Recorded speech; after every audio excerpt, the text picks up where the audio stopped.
今オフにポスティングでのメジャー移籍を目指す村上宗隆、今井達也、アメリカ野球データ会社ファングラフスの主任アナリスト、エリック・ロンゲンハーゲン氏が両選手のメジャーでの契約と活躍を展望しました。その様子を日本語字幕でお届けします。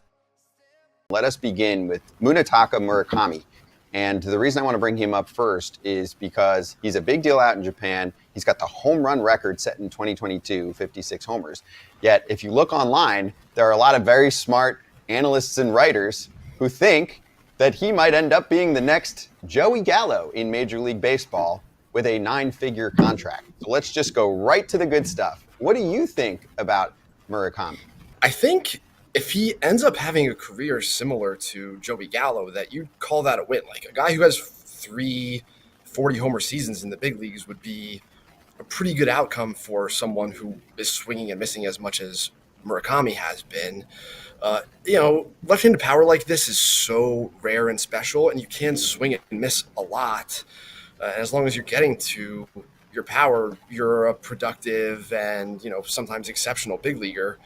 But the list of players whose contact metrics are more in lockstep with Murakami's, in the big leagues over the last, however you want to break it up, 5 years, 10 years, you want like a big enough sample of guys who have had, a fairly long career, but they're, quad A type players some of the time. They're players who, once they start getting expensive, they go to Japan. They're players who, once they hit ARB 4, 5, 6, they maybe get non-tendered. Your Franmil Reyes is, players like that. So, that's what, we're looking at with Murakami, where there's so much swing and miss as you get into the splits, like some of the splits that I would be looking at for players coming over from Korea or Japan, to see how they perform against better velocity, to see how, they do, chase-wise from a play discipline standpoint, or splits against different specific secondary pitch types. It all gets a little worse and worse the further you get away from Murakami's peak couple of seasons, which are now like 3 years in the rear view.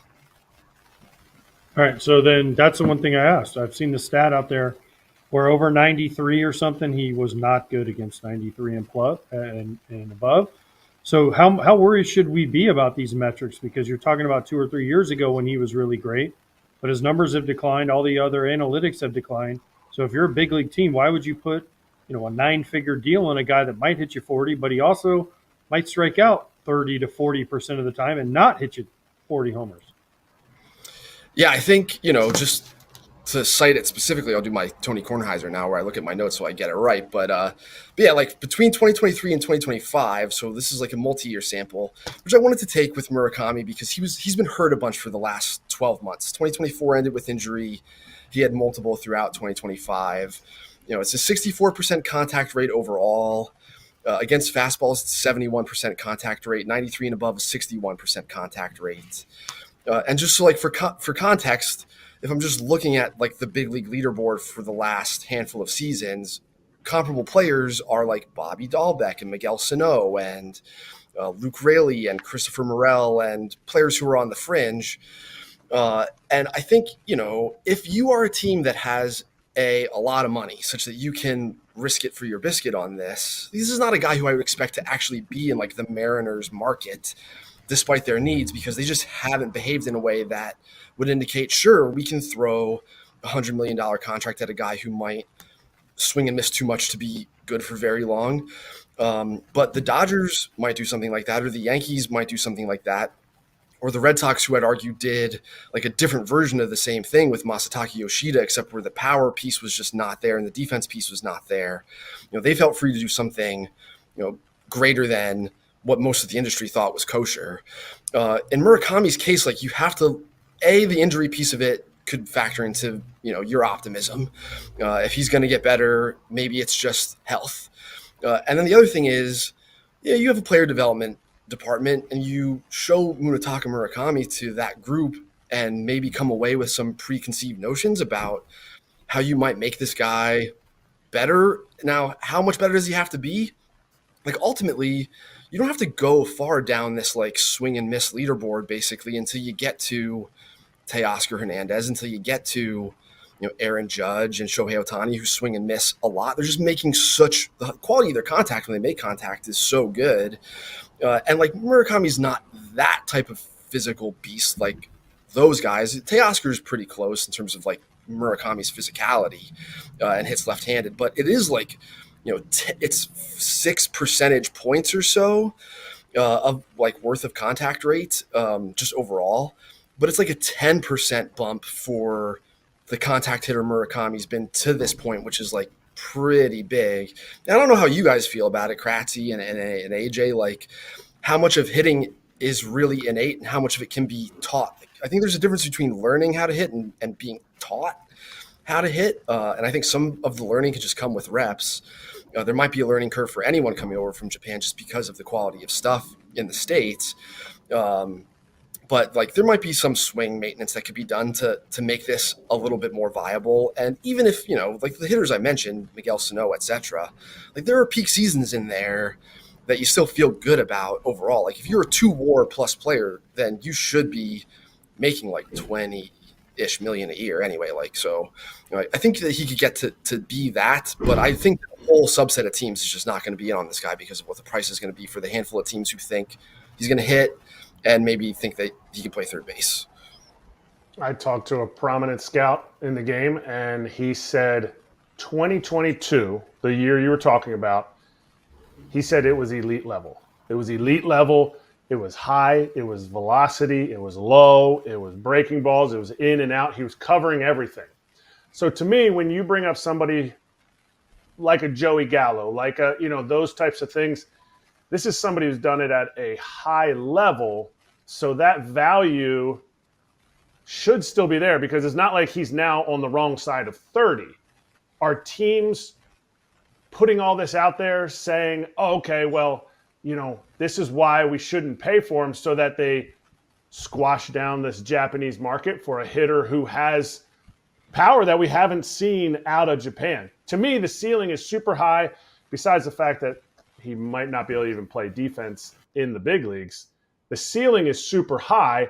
He just hasn't tapped into it the last few years.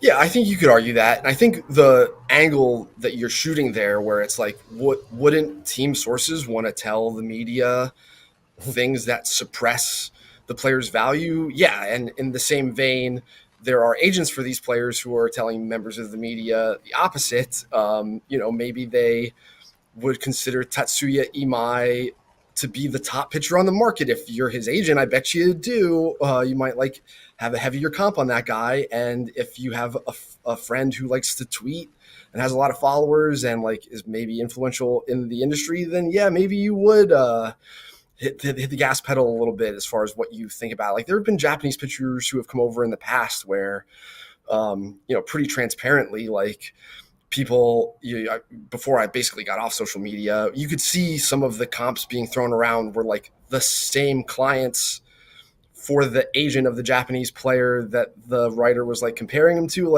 It's, there's definitely some of that going on, Kratzy. This is my analysis. It's not my money to spend. It's super easy to say, hey, this guy's got 7 or 8 raw. So just give him whatever. And maybe you teach him not to load so deep. Maybe he won't be underneath so many fastballs if he's a little shorter to the baseball. But that's more of a player development piece rather than a scouting piece.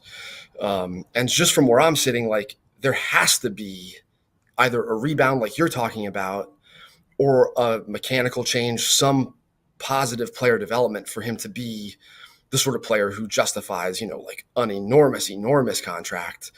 But I still like him as a player. I still have him graded essentially as an average everyday player, not some godlike, 40 homer, he's hitting 250 plus with a 380 OBP.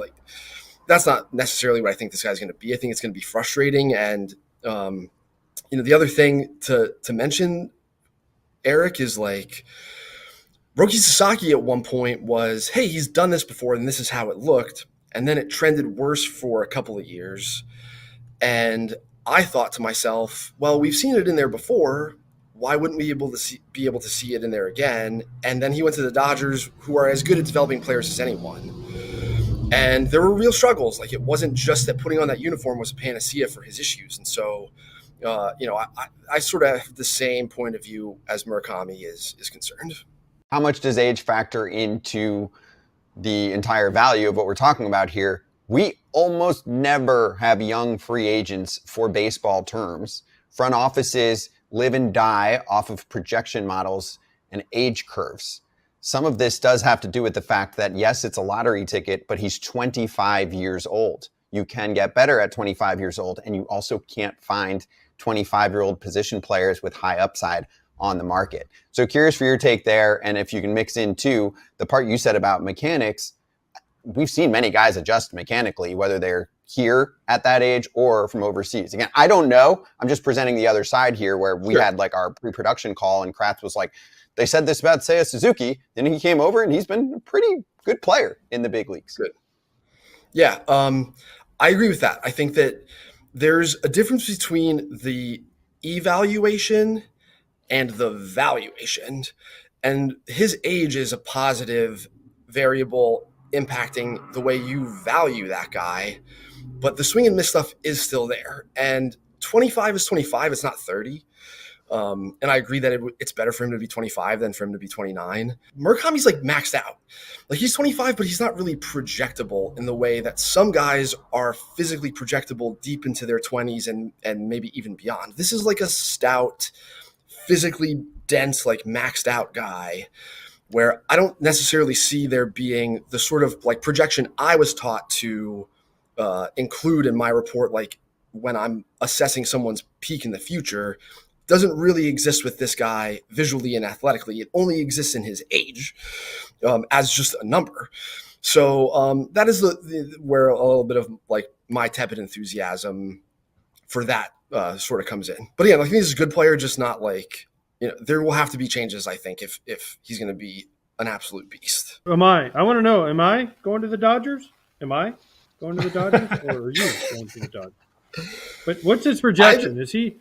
Can he be a top-end starter? Like, Shota came in his first year, was a huge deal. Or you have Roki, who didn't really do much till the postseason. Where does Amai stand on that?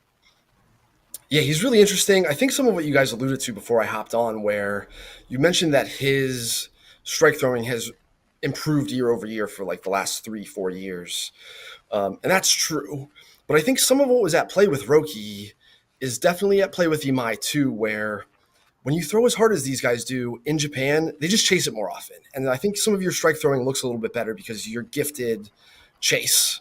And I think there's some of that going on for Imai, but I really love him. Like, the durability piece of this, they really let these guys, obviously, like, the week-to-week schedule was different for Japanese starters than big league starters. But the durability piece here, this guy was like sitting in the mid-90s comfortably at the very end of the season. His fastball has real ride. His slider's excellent.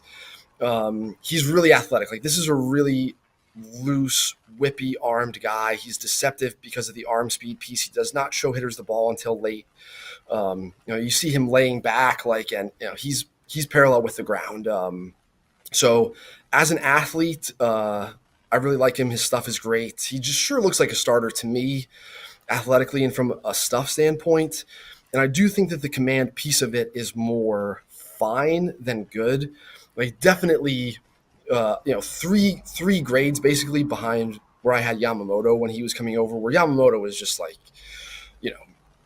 like I had peak Greinke comps on Yamamoto basically coming over. Imai, I think, is going to be a good team's like third starter. Like, he does strike me as the type of guy who can take the ball as a starter in a playoff series. That's how good he is. Where the durability piece and the stuff and the athleticism check, those boxes pretty emphatically. And then we'll see. I think there's maybe some room for improvement for him delivery wise. I don't know if you guys have seen video of him. Like, he's pretty short striding guy. I think he's more athletic than that, and could like maybe stand to get down the mound a little bit more even. And there might even be like some positive improvements for him, I think, once he comes over here, depending on the org. But yeah, I think he's quite good and is going to get a big deal. Ben Clements, who does our top 50 free agents over at FanGraphs, has him stuffed pretty good. And I advised on that and more or less agree with where Ben's got him. Yeah, Tatsuya Imai, good pitcher.